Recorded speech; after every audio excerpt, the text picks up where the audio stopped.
আসসালামু আলাইকুম। Hello everyone. আশা করি আপনারা সবাই ভালো আছেন।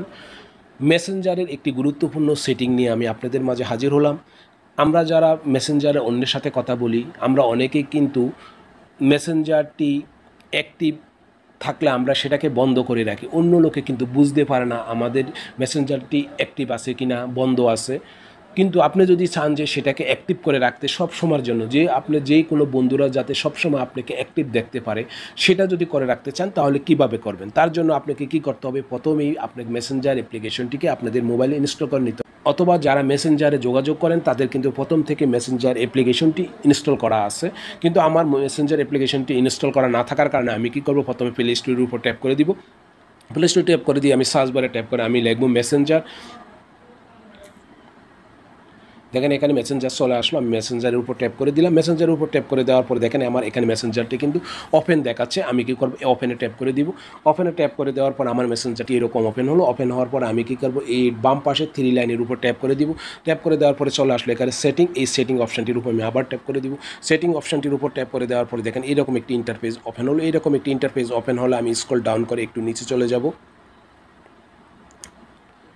এখানে কিন্তু দেখা যাচ্ছে অ্যাক্টিভ স্ট্যাটাস। আপনারা কী করেন? এই অ্যাক্টিভ স্ট্যাটাসের উপরে ট্যাপ করে দিবেন। ট্যাপ করে দেওয়ার পরে show when you are active.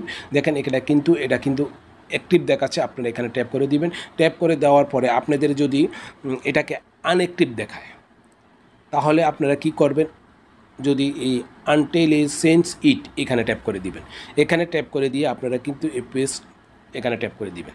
বাস এতটুকুই কাজ। তারপরে আপনারা চলে যাবেন, আপনারা যেই ফেসবুকের মাধ্যমে আপনি মেসেঞ্জারে যোগাযোগ করেন সেই ফেসবুকটি ওপেন করে নেবেন। আমি ফেসবুকটি ওপেন করে নিলাম।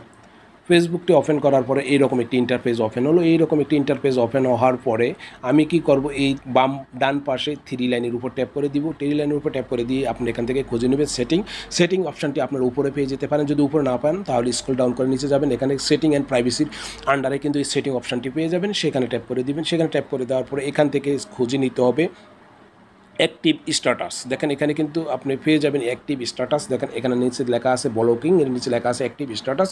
আপনি এখানে ট্যাপ করে দিবেন। এখানে ট্যাপ করে দেওয়ার পরে দেখেন এই অপশানটি আপনার যদি বন্ধ থাকে এটাকে অন করে দিবেন। এই অপশানটি অন করে দিবেন। এখন অন করে দেওয়ার পরে সাথে সাথে আপনাদের মেসেঞ্জারটি সবসময় অ্যাক্টিভ থাকবে। কিন্তু আপনারা যদি চান এই আপনাদের মেসেঞ্জারটিকে বন্ধ রাখতে, তাহলে কিন্তু আপনারা এটাকে এখানে ট্যাপ করে দিয়ে আবার টার্ন অফে ট্যাপ করে দিলে তাহলে কি হবে? আপনাদের এই ফেসবুক মেসেঞ্জারটি যদি অনও থাকে কিন্তু আপনাদের ফ্রেন্ড লিস্টে যারা আপনার সাথে যোগাযোগ করতে চায় তারা কিন্তু দেখবে যে আপনার মেসেঞ্জারটি এখন অ্যাক্টিভ নেই।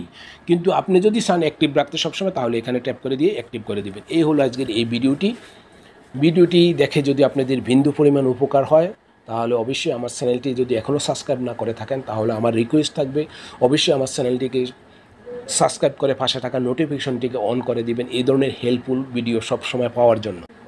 আর আমার এই ভিডিওটি যদি আমার ফেসবুক পেজে দেখে থাকেন তাহলে অবশ্যই ফেসবুক পেজটিকে ফলো দিয়ে রাখবেন। ওকে, আল্লাহ হাফেজ। তো অন্য কোনো সময় অন্য কোনো হেল্পফুল ভিডিও নিয়ে আমি আপনাদের মাঝে আবার হাজির হব। ওকে, আল্লাহ হাফেজ, ভালো থাকবেন।